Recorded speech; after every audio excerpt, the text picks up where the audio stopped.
Now, the rest of the story. First crop is going on the ground. Granted, not all of it, but some of it.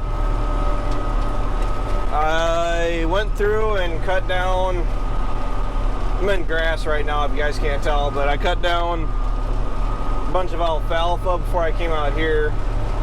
And the alfalfa was a lot heavier than what it looked. And I was actually cutting a lot slower than I'm cutting right now with this stuff. I mean, this stuff looks heavier than the alfalfa, but the alfalfa cut a lot harder. It's wet. I mean, the ground underneath all this stuff is definitely soft. So if you guys can see, I've said it once, I've said it 1,000 times, at least until that tedder goes away. I'm going through and I'm trying to cut it and throw it out the back as tight as I can into a windrow. That does not help with getting the hay dried down, other than it exposes good 3 to 4 feet worth of the ground between the windrows. And I really wish I was cutting earlier than what I was. I didn't start till about 2:30. I really wish it was closer to noon when the sun was still a little bit higher in the sky, but there's not a whole lot I can do about it, so I'm just gonna keep knocking this stuff down. And yeah, it's 5 o'clock at night right now. I cut down everything at Rockville. I cut down a bunch of a pasture piece, about 1.5 acres of pasture grass. I didn't do any waterways. We have a bunch to do, but for how much moisture we've had and how wet the low spots are, how wet some of the high spots are, it's not worth trying to go in and knock down some of the waterways, and all you're going to do is tear them up. So the plan is I'm going to cut down 15-20 acres is probably all I'm really going to end up with. And I like a lot of the waterways and that. I'm kind of banking on that it's gonna turn over to more of a drier spell here. That's what they've been calling for this week. That depends on where you're at in the country. The phone doesn't want to sit up now. Sit over there then. They're saying that this rain every other day is supposed to slow down a little bit. They're calling for a 40% chance of rain in 2 days. That's, it's not long enough for this stuff to be ready to be baled, because that is what's going to happen with this stuff. We're going to round bale it, ideally, hopefully. And the problem with cutting it down knowing that there is a 40% chance of it getting rained on 1 day, but for the next 7 days that is the only chance of rain that we have to expect. Anything less than 50%, I'm willing to roll the dice on it and kind of hope that it's either not going to amount to much of anything, or if it does rain, it won't be very much, or we miss it altogether. I've seen a lot of very wet 20% chances of rain, but just from years of watching the weather and seeing the weather predictions, anything north of 50% is pretty much a guarantee. And when it's under a 50% chance, it's a little bit easier to kind of risk it. We're going to go through, I'm going to have either Ryan or somebody is going to go through and get all this tedded out tomorrow about noon. If I had this cut this morning and it would have had all afternoon to kind of dry out that ground, probably would have tedded it right away in the morning. It's grass. I mean, other than the 6 acres of alfalfa I cut, I'm not really worried about the grass losing leaves. It's the alfalfa when you do that. When you go and ted it after you let it dry too much. But we aren't going for dairy quality. We're going for cattle feed. If that makes any sense to my non-ag viewers. Beef will eat a lot of lower quality feed to moderate quality feed. And I myself, for the amount of grass we've actually been cutting between the pasture grass and this, we got 7 acres of this field grass here that the alfalfa has died out. The grass has taken over. In the last 2 years, this year and last year, we had intended on chiseling up this strip, and you can see the other strip behind me, and doubling up these 2 strips with the corresponding strips next to them. The only problem with that is we got our knees taken out from under us last year. That new seeding we put in, the alfalfa, we went through and cut the new seeding off, and it got hot and dry, and we're pretty sure that clipped the new seeding alfalfa that was coming up. So we ended up having to keep the 7 acres another year, which is not the end of the world. It actually makes some really nice feed. Between the, the beef cows actually seem to like the grass more than they like the alfalfa anyway. They eat this stuff up like it's candy. I do go through, as opposed to cutting the alfalfa at ground level, because that's what this mower is able to do. If you guys are seeing what I'm doing here, I'm pushing the SCV all the way to float. What that does is it drops down the lift cylinders immediately right down to the ground. But the problem is, well, it's not a problem, it's exactly what I wanted to do. But the hydraulic head tilting cylinder doesn't drop until after the lift cylinders have dropped. So when you're seeing me, here I'll show you. So you pick it up, it lifts the lift cylinders up with the tires, it lifts the head tilting cylinder all the way back. And I know it's really not the approved way to turn around driving through a standing crop, but I forgive myself. What I'm going to do here is I'm going to push the cylinder all the way ahead to float. And then as soon as the implement, the disc spine, is on the ground, I pull it right back to neutral. And that way it keeps the head from dropping all the way forward. The reason I'm doing that on the grass as opposed to the alfalfa, because the alfalfa, you take it off at ground level, it comes back just as heavy, just as strong.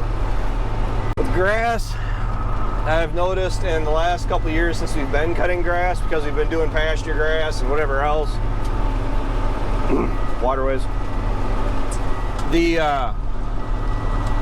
grass bounces back quicker and healthier if you do not trim it off at the ground level, about the same height as the dirt.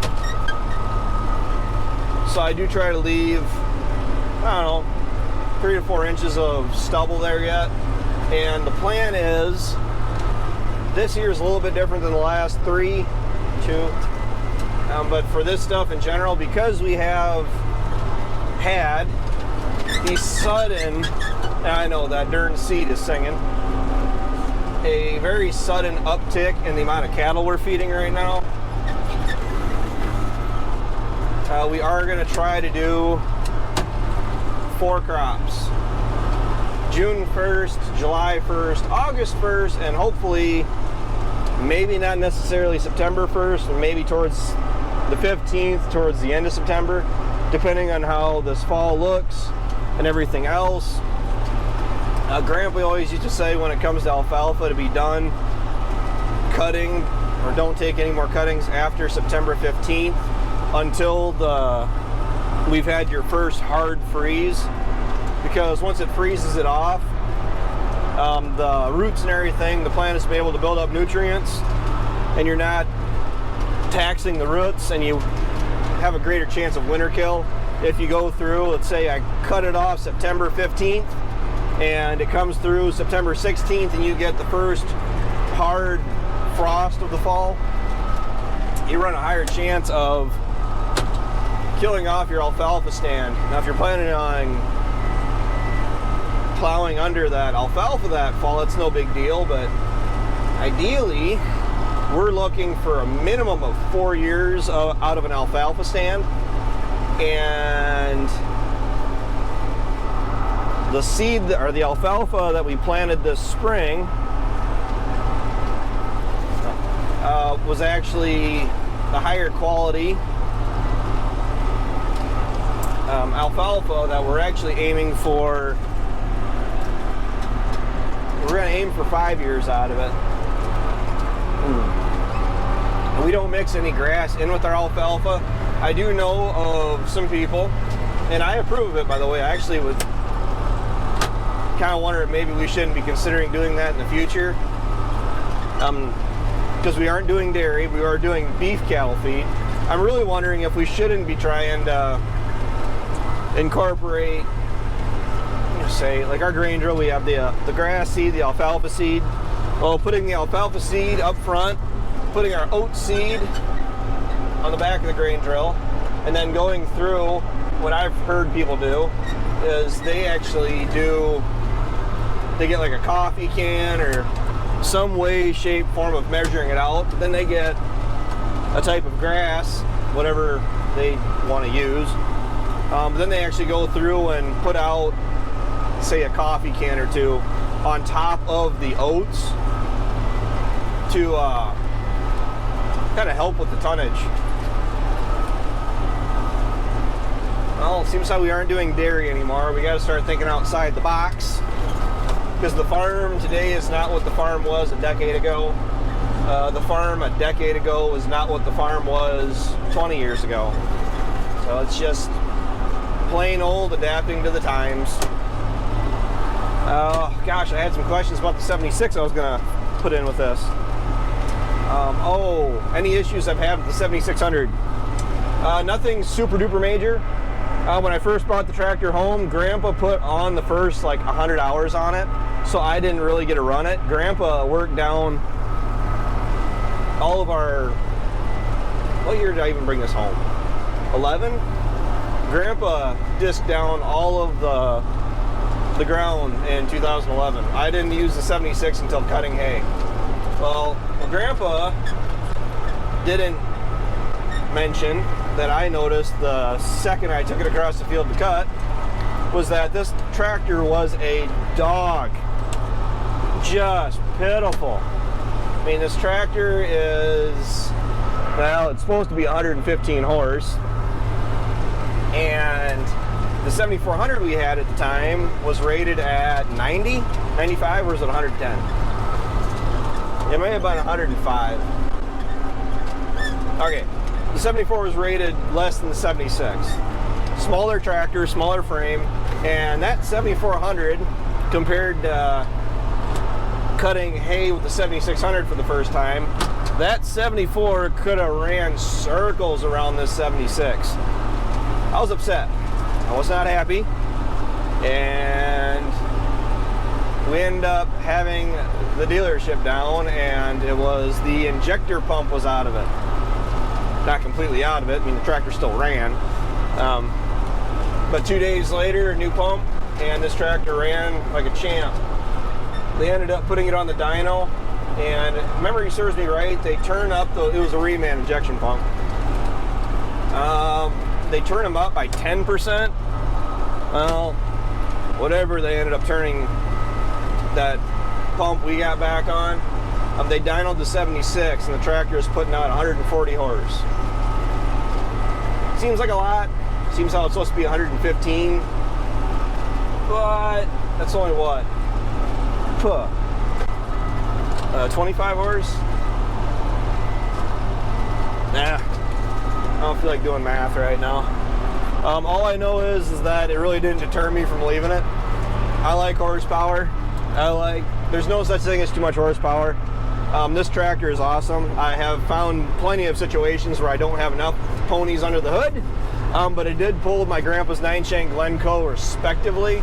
That is, I believe, the very first video posted on my channel. If you guys want to see the 76 pulling that chisel plow, go to my videos and go to my very, very first video. And this tractor,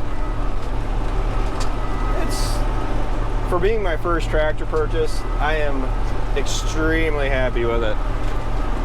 Now it also has some issues that have to be addressed. I have 2 of the wheel seals that are starting to leak a little bit.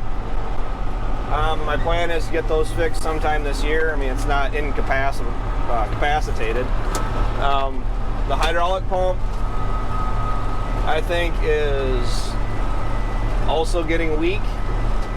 So I'm thinking about just having it go up after we're done using it, either this summer or even after this fall, and then just having them go through it, just kind of get her back up to where she's happy again. Now, as far as horsepower goes, this tractor is perfectly fine. I was asked, and people are wondering why we don't bother putting the 8235 on the disc bind. I would. We have, it's not out of the question. Simply don't want to. Reason being is that because that tractor is a very long tractor. That tractor is, oh, she's got a big beak. And myself, like this tractor, like the 7400, they had enough power and the smaller size frames. I can get in and around pastures and getting tight to reach places, hard to reach places. With these tractors, a lot easier than I could pulling that 82 through. And let's not overlook the fact that that 82 does have duals all the way around it. No, that it's not out of the question to go through and take the duals off. Am I lazy for not wanting to take them off? No. Simply because we have a 4640 that would be on the block for going on the disc bind long before the 82. We can take the duals off the 46 and slap them back on in about an hour. That 82, it's a little bit more tedious. By the time you jockey it around, get it blocked up, pull all the bolts out, pull the extensions off on the front end. And we did it the first year we had that tractor. Not saying I would never, ever do it again. It's just that I have to have incentive to. And when we have the 76 and then the 46 in line, 82 is in last place. Myself, I would prefer to get another tractor. I'd say a chore tractor, a multi-purpose tractor. Not to beat a dead horse, but like I said, a 7030